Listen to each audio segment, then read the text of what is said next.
बिस्मिल्लाहिर्रहमानिर्रहीम। अस्सलाम वालेकुम नाज़रीन, मैं हूं लियाकत हुसैन और आप देख रहे हैं यूट्यूब चैनल।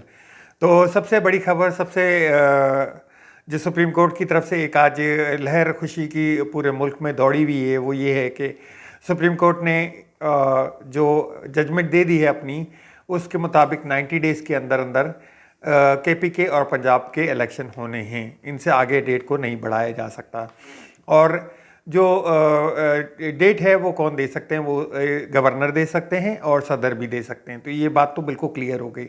जैसा कि मैंने आपको बताया था कि सदर पाकिस्तान ने 9 अप्रैल की डेट दी थी, लेकिन जब ये मामला सुप्रीम कोर्ट में गया तो सुप्रीम कोर्ट में उन्होंने अपनी डेट वापस ले ली।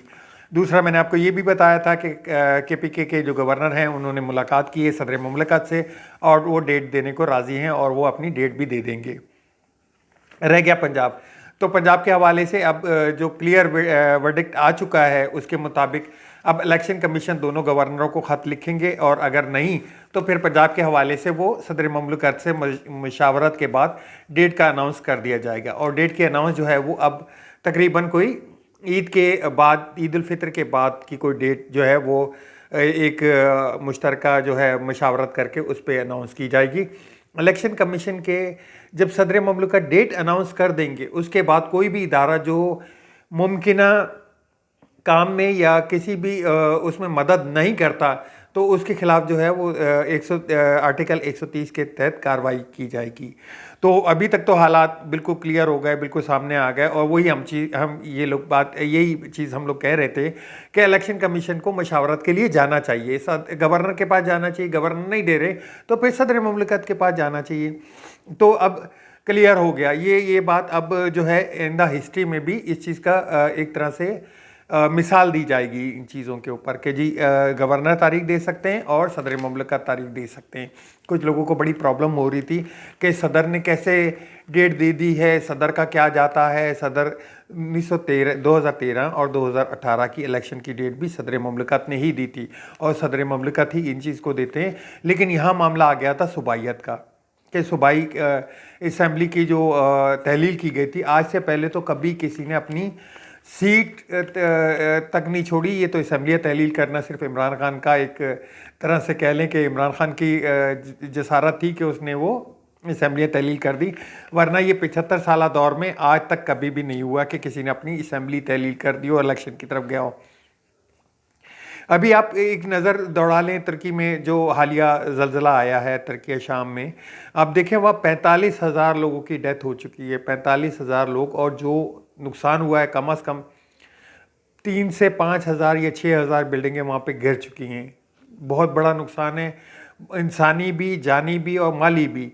लेकिन उसके बावजूद सदर तैयब एर्दोगान ने बोला है कि इलेक्शन अपनी डेट पे ही होंगे और उनको आगे नहीं बढ़ाया जा सकता।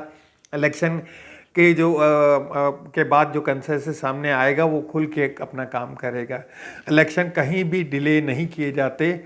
ये इसको एक तरह से मिसाल बनाई जा रही थी, जिस मिसाल को जो है आज सुप्रीम कोर्ट ने बिल्डोज कर दिया।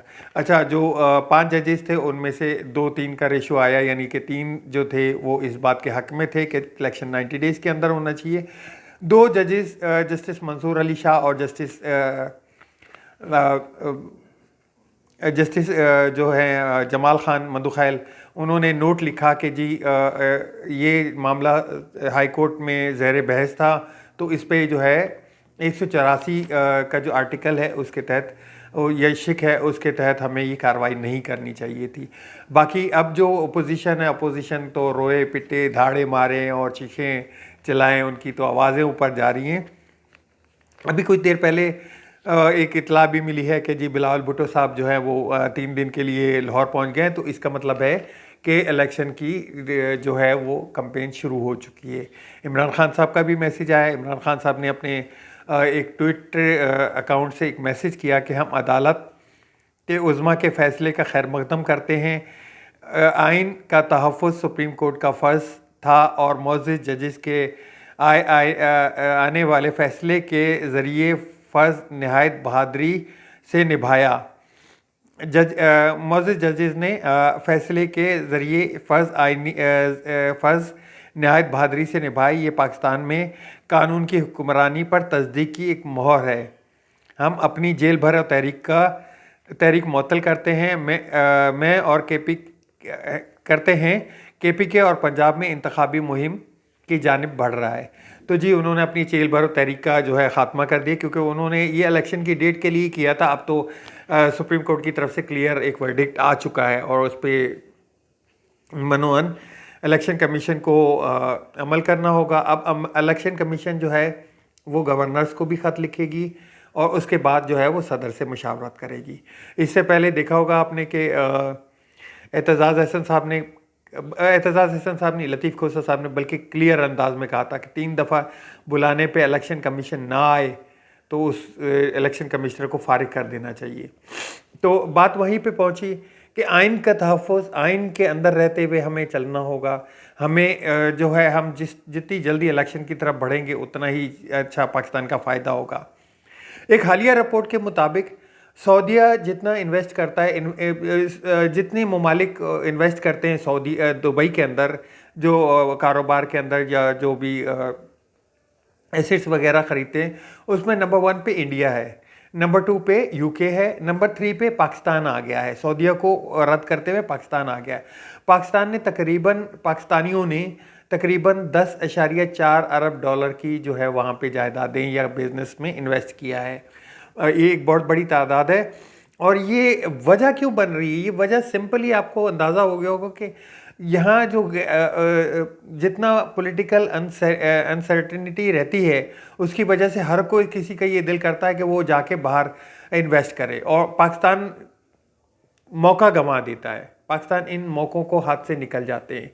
आप अंदाज़ा करें कि 1 अरब डॉलर के लिए IMF की मिन्नतें की जा रही हैं, जबकि यही पाकिस्तानी 10 साढ़े 10 अरब डॉलर जो है वो तकरीबन इन्वेस्ट कर रहे हैं UAE में।